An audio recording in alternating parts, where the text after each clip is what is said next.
Assalamualaikum warahmatullahi wabarakatuh. Saya Latifah Kusuma Fatimah dengan NIM 056. Saya akan memaparkan hasil telaah jurnal yang sudah saya kerjakan.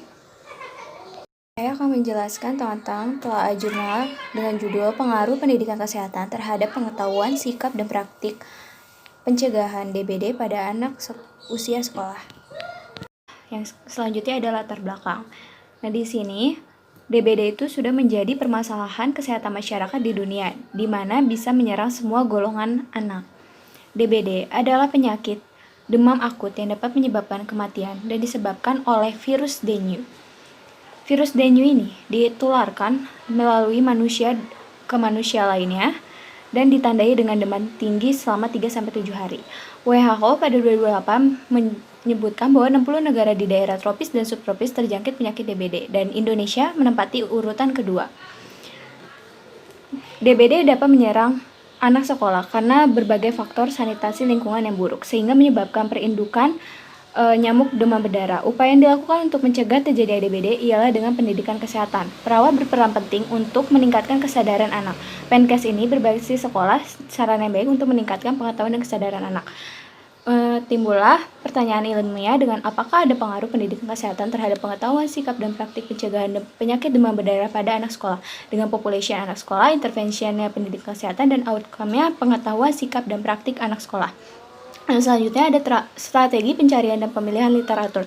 Saya menggunakan dua database yaitu PubMed dan Google Scholar.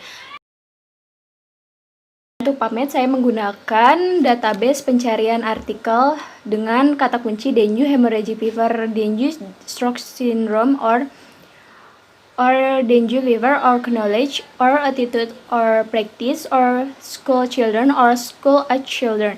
Saya menemukan 9 artikel di mana saya memilih 3 artikel dari PubMed. Yang selanjutnya saya juga menggunakan Google Scholar. Nah, di Google Scholar saya memasukkan kata kunci pengaruh pendidikan kesehatan terhadap pengetahuan, sikap, dan praktik pencegahan demam berdarah dengue pada anak sekolah.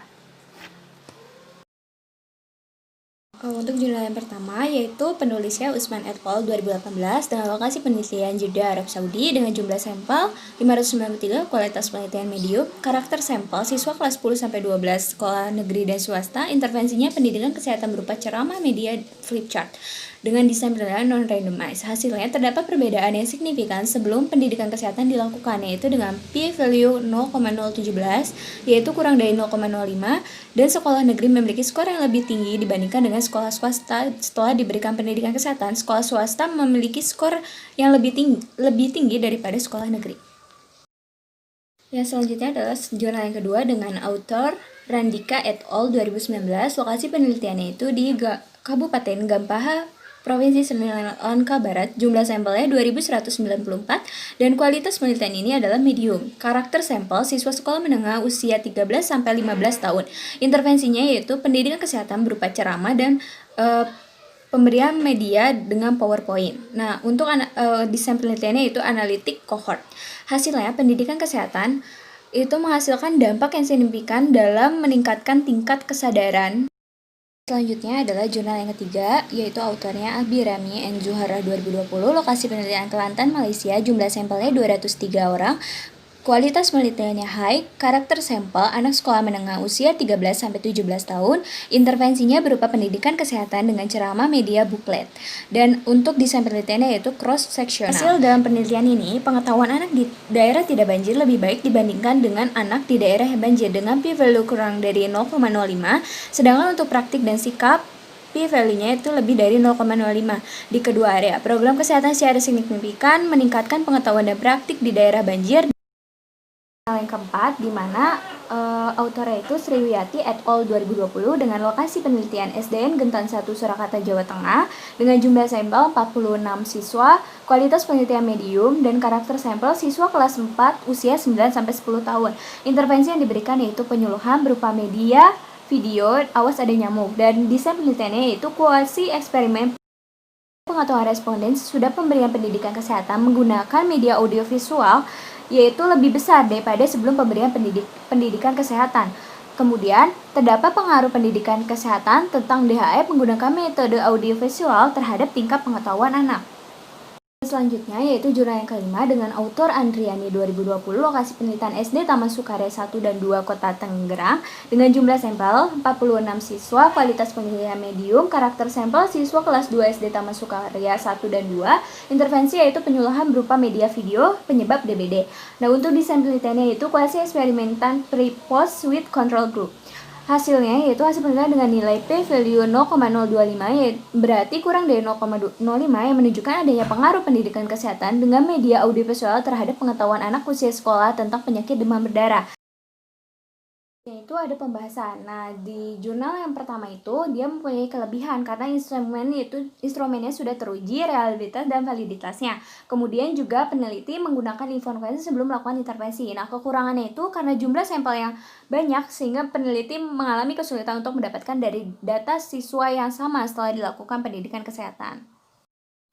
Dan untuk yang jurnal yang kedua ini memiliki kelebihan, yaitu karena dia mengevaluasi tingkat kesadaran tentang hipertensi dehidro pada kelompok anak sekolah. Dan di sini juga dia menyarankan untuk melakukan program pendidikan berbasis sekolah dan diperlukannya partisipasi masyarakat dalam pengendalian. Nah, kekurangan dari artikel ini yaitu peneliti hanya melakukan pendidikan kesehatan selama 1 kali. Untuk artikel yang ketiga ini memiliki kelebihan karena mendapat perizinan dan persetujuan lisan yang diperoleh dari orang tua untuk menyetujui atau menolak partisipasi anak mereka. Dan di jurnal yang ketiga ini dilakukan uji reliabilitas Cronbach Alpha, dan kekurangannya itu ukuran sampel yang tidak sama pada tes sebelum dan sesudah tes karena partisipasi siswa yang secara sukarela. Kemudian di penelitian ini juga tidak ada saran untuk penelitian selanjutnya. Untuk jurnal yang keempat ini mempunyai kelebihan karena memberikan saran untuk tenaga kesehatan maupun institusi kesehatan. Nah, kekurangannya itu instrumen tidak teruji validitas dan reliabilitasnya. Kemudian untuk jurnal yang kelima yang terakhir yaitu dia punya kelebihan karena peneliti melampirkan saran untuk peneliti selanjutnya agar mencoba peneliti pengaruh penggunaan audiovisual dan strategi pembelajaran lainnya, misalnya dengan melakukan demonstrasi. Kemudian juga di penelitian ini, dia melakukan informed consent sebelum melakukan penelitian. Kekurangannya itu sama kayak yang penelitian yang keempat tadi, instrumen tidak teruji validitas dan reliabilitasnya. Aplikasikan hasil penelitian dalam praktik keperawatan dari artikel jurnal ini. Yang pertama itu melakukan survei dan informed consent. Sebelum melakukan intervensi harus mendapatkan persetujuan dari pihak terkait. Yang kedua, community direct educational, yaitu dengan melakukan pelatihan kampanye yang difasilitasi oleh perawat supaya guru-guru di sekolah sana bisa memberikan edukasi kepada siswanya. Yang ketiga yaitu educational program, melakukan pelatihan kepada yang disajikan dalam bentuk gambar agar guru merasa tertarik. Yang terakhir yaitu dengan home based management, yaitu workshop dan perawat memberikan latihan kepada orang tua agar orang tua bisa mengendalikan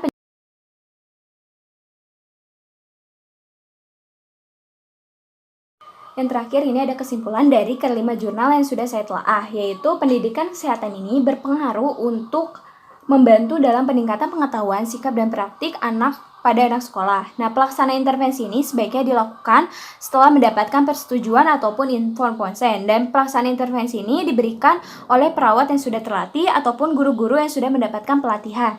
Perawat juga harus memiliki keterampilan bahasa yang baik agar mudah dipahami oleh anak. Disarankan untuk menjelaskan mengenai frekuensi dan durasi yang efektif dalam melakukan pendidikan kesehatan pada anak, serta melakukan pendidikan kesehatan dengan media metode lainnya seperti dilakukannya demonstrasi. Sekian yang bisa saya paparkan, kurang lebihnya mohon maaf. Wassalamualaikum warahmatullahi wabarakatuh.